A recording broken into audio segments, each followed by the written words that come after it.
Carta de Paulo aos Romanos. Confira o primeiro vídeo, onde exploramos quem Paulo era e por que ele escreveu essa carta e onde traçamos as ideias centrais dos capítulos 1 a 4. Que toda a humanidade está desesperadamente presa no pecado e precisa ser resgatada. Que esse resgate não vai acontecer através de pessoas que tentam obedecer às leis da Torá. Em vez disso, o caráter justo de Deus o levou a resgatar o mundo através da morte e ressurreição de Jesus, para que ele pudesse criar uma nova família multiétnica da fé através de Abraão como seu povo. Agora, nos 3 movimentos restantes da carta aos Romanos, Paulo vai desenvolver ainda mais essas ideias. Então, lembre-se da exploração de Paulo da justificação pela fé, que quando as pessoas confiam na morte e ressurreição de Jesus, elas recebem um novo status. O seu relacionamento está certo com Deus. Elas são colocadas em uma nova família, o povo da aliança de Abraão, e recebem um novo futuro, a esperança de uma vida transformada.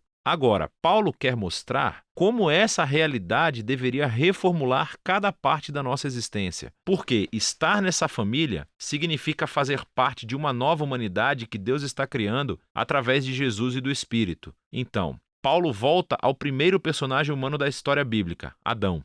O seu nome significa humanidade, e Adão, como toda a humanidade depois dele, escolheu o pecado e o egoísmo.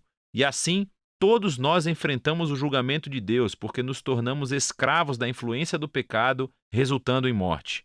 Mas então, Paulo compara Adão a Jesus, e ele é o novo Adão, um humano que viveu em obediência fiel a Deus, demonstrado através do seu sacrifício de amor. E agora Jesus oferece a sua vida como um presente para os outros, para que possam ser justificados diante de Deus. E assim, Jesus permanece como cabeça de uma nova humanidade que está sendo transformada por este dom, o que nos leva ao capítulo 6. Paulo lembra a esses cristãos em Roma que escolher seguir a Jesus significa deixar a antiga humanidade de Adão que eles têm e entrar na nova humanidade de Jesus. E o batismo deles era um símbolo sagrado dessa transição. Sua velha humanidade morreu com Jesus e sua nova humanidade ressuscitou com ele dentre os mortos. Então, quando uma pessoa confia em Jesus, a sua vida se une à vida dele. O que é verdade nele agora é verdade neles. É quando as pessoas aceitam sua identidade como seres humanos semelhantes a Jesus que elas estão liberadas para se tornarem seres humanos de todo o coração, que podem verdadeiramente amar a Deus e ao próximo.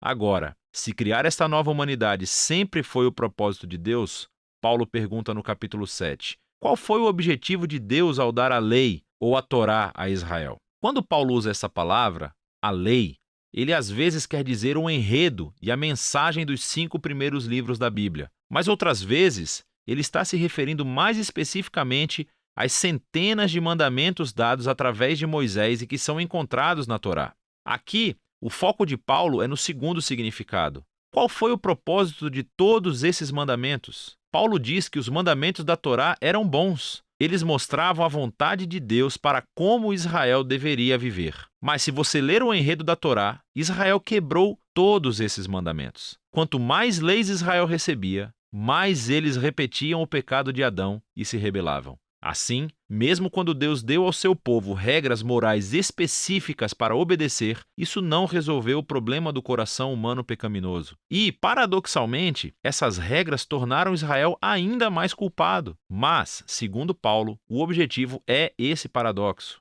O objetivo de Deus era deixar claro que foi o mal que roubou o coração humano, que a Torá, por mais boa que seja, não poderia fazer nada sobre isso. Mas Paulo diz, no capítulo 8, que a solução chegou em Jesus e no Espírito, e eis como. Os mandamentos da Torá agiam como uma lupa. Ela focalizava o problema da condição humana em um só lugar, o povo de Israel. Mas agora, o representante de Israel, Jesus o Messias, pagou e lidou com todo esse pecado através da sua morte e ressurreição. E agora Jesus liberou seu Espírito em sua nova família para transformar seus corações de modo a que eles possam realmente cumprir o chamado de todos os mandamentos da Torá para amar a Deus e ao próximo. E não para por aí. A renovação dos seres humanos por Deus é o primeiro passo da sua missão maior de resgatar e renovar toda a criação, tornando-a num lugar onde o amor de Deus é a palavra final. Agora você pode ver como os capítulos de 1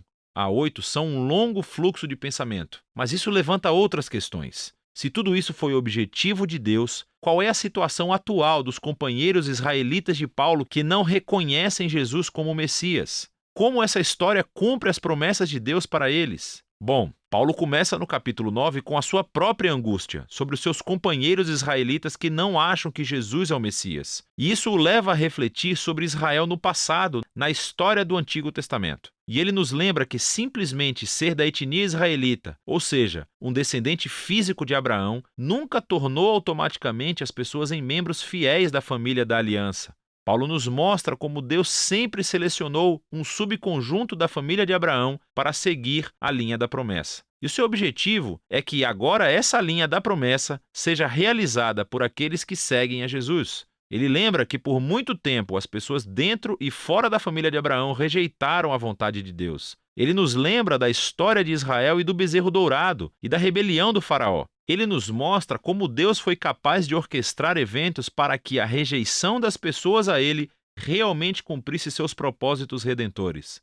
E assim, no capítulo 10, Paulo volta o seu foco para Israel no presente. A razão pela qual muitos israelitas rejeitam a Jesus é porque eles estão baseando a sua relação de aliança com Deus no desempenho dos mandamentos da Torá. E muito tristemente, eles não reconhecem o que Deus fez através de Jesus para criar uma nova família da aliança baseada na fé.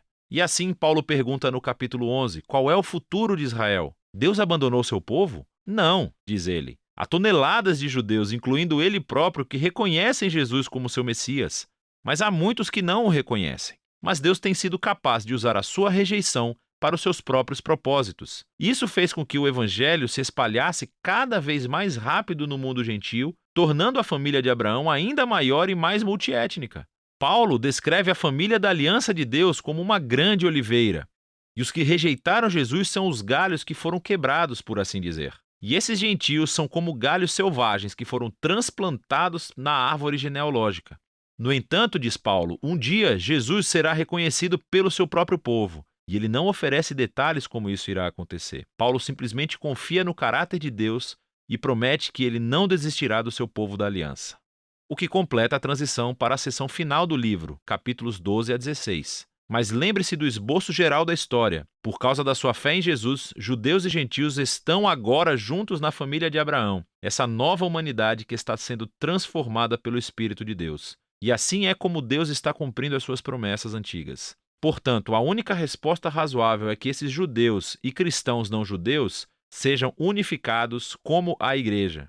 Nos capítulos 12 e 13, ele mostra que essa união virá do compromisso de amar e perdoar um ao outro. E esse amor será refletido através do povo da aliança, usando seus diversos dons e talentos para servir uns aos outros na igreja, assim como a existência da humildade e do perdão. Quando esses grupos étnicos e culturas diferentes se unem em Jesus, é inevitável haver conflito, que só pode ser superado através do trabalho árduo de perdão e reconciliação. É assim que eles mostram a maior das virtudes cristãs, o amor, que cumpre os maiores mandamentos da Torá de amar a Deus e amar ao próximo como a si mesmo. Nos capítulos 14 e 15, ele se concentra especificamente nas questões que estão criando divisões étnicas na igreja romana. Estas são disputas sobre as leis alimentares judaicas e o sábado. E Paulo diz que essas práticas não definem quem está dentro ou fora da família de Jesus. E se as pessoas diferem sobre essas questões culturalmente importantes, mas não essenciais, elas precisam aprender a respeitar as diferenças umas das outras. E é assim que o amor vai curar e unificar a família de Jesus. Paulo encerra a carta elogiando primeiramente Febe, que é uma das principais líderes da igreja de Cencreia. Ela teve a honra de carregar e talvez até mesmo de ler essa carta em voz alta pela primeira vez às igrejas romanas. Paulo então conclui cumprimentando todas as pessoas que ele não vê há muito tempo. E esse é o fim. Uau! Agora você pode ver melhor como todas as peças dessa carta se encaixam e mostram a profunda obra-prima que ela realmente é. É disso que trata a carta aos Romanos.